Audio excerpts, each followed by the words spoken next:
पाप बुद्धि और धर्म बुद्धि की कहानी। प्रिय दोस्तों, हमारे YouTube चैनल में बड़े को चरण स्पर्श करता हूँ तथा छोटे को शुभ आशीर्वाद देता हूँ और बराबर वाले को दिल से नमस्कार करता हूँ। प्रिय दोस्तों, किसी एक गांव में दो मित्र रहते थे। बचपन से उनमें बड़ी घनिष्ठता थी। उनमें से एक का नाम था पाप बुद्धि और दूसरे का नाम था धर्म बुद्धि। पाप बुद्धि पाप के काम करने में हिचकिचाता नहीं था। कोई भी ऐसा दिन नहीं जाता था जबकि वह न कोई पाप न करे। यहाँ तक कि वह अपने संगी साथियों के साथ भी बुरा व्यवहार करने में नहीं चूकता था। दूसरा मित्र धर्म बुद्धि सदा अच्छे अच्छे काम किया करता था। वह अपने मित्रों की कठिनाइयों को दूर करने के लिए तन मन धन से पूरा प्रयत्न करता था। वह अपने चरित्र के कारण प्रसिद्ध था। धर्म बुद्धि को अपने बड़े परिवार का पालन पोषण करना पड़ता था। वह बड़ी कठिनाइयों से धनोपार्जन करता था। एक दिन पाप बुद्धि ने धर्म बुद्धि के पास जाकर कहा, मित्र, तूने अब तक किसी दूसरे स्थानों की यात्रा नहीं की, इसलिए तुझे और किसी स्थान की कुछ भी जानकारी नहीं है। जब तेरे पोते उन स्थानों के बारे में तुमसे पूछेंगे तो तुम क्या जवाब देंगे? इसलिए मित्र, मैं चाहता हूं कि तू मेरे साथ घूमने चल।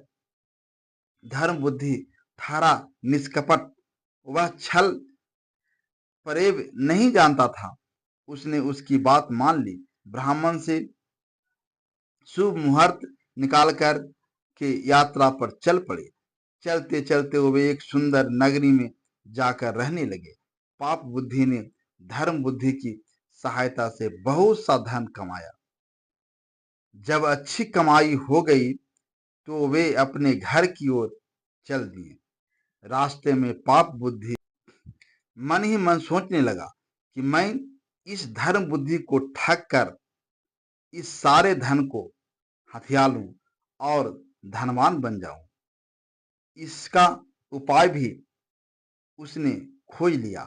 दोनों गांव के निकट पहुंचे। पाप बुद्धि ने धर्म बुद्धि से कहा, मित्र, यह सारा धन गांव में ले जाना ठीक नहीं है। यह सुनकर धर्म बुद्धि ने पूछा, इसको कैसे बचाया जा सकता है?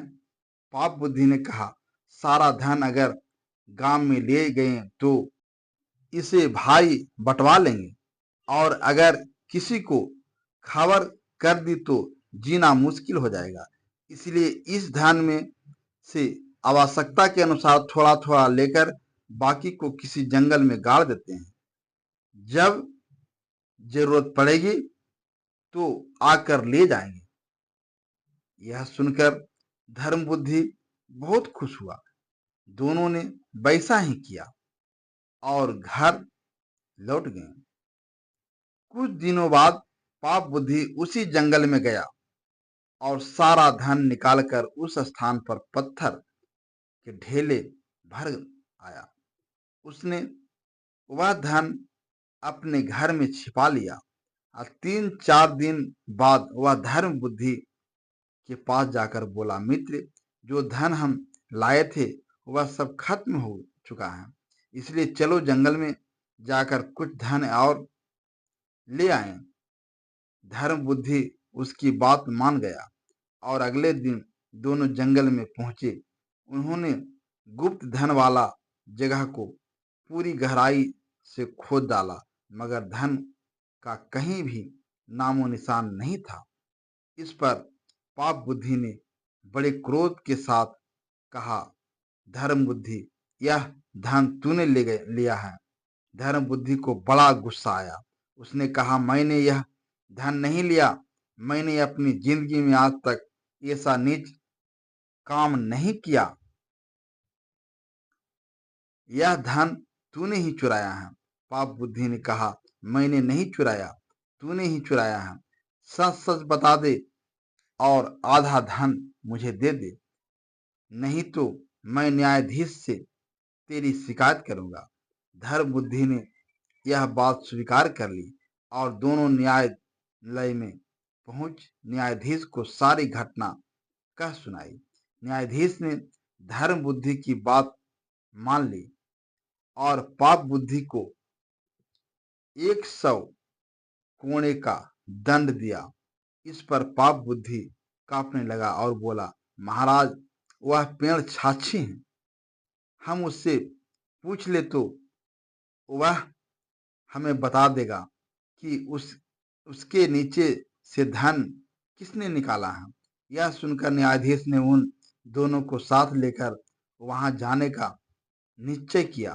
पाप बुद्धि ने एक दिन के लिए अवकाश मांगा और वह अपने पिता के पास जाकर बोला, पिताजी, अगर आपको यह धन या मेरे प्राण बचाने हो तो आप उस पेड़ की खोखर में बैठ जाएं। और न्यायाधीश के पूछने पर चोरी के लिए धर्म बुद्धि का नाम ले पिता राजी हो गए। अगले दिन न्यायाधीश, पाप बुद्धि और धर्म बुद्धि वहां गए। वहां जाकर पाप बुद्धि ने पूछा, ओ वृक्ष, सच सच बता, यहाँ का धन किसने चुराया है। खोखर में छिपे उसके पिता ने कहा, धर्म बुद्धि ने। यह सुनकर न्यायाधीश धर्म बुद्धि को कठोर कारावास का दंड देने के लिए तैयार हो गए। धर्म बुद्धि ने कहा, आप मुझे इस वृक्ष को आग लगाने की आज्ञा दे दें, बाद में जो उचित दंड हो उसे मैं स्वयं स्वीकार कर लूंगा। न्यायाधीश की आज्ञा पाकर धर्म बुद्धि ने उस पेड़ के चारों ओर खोखर में मिट्टी के तेल को डालकर तथा गोबर की उपड़ी लगाकर आग लगा दी। कुछ ही क्षणों में पाप बुद्धि का पिता चिल्लाया, अरे मैं मरा जा रहा हूं, मुझे बचाओ। पिता के जले शरीर को बाहर निकाला गया तो सच्चाई का पता चल गया। इस पर पाप बुद्धि को मृत्यु दंड दिया गया। धर्म बुद्धि खुशी खुशी अपने घर लौट गया।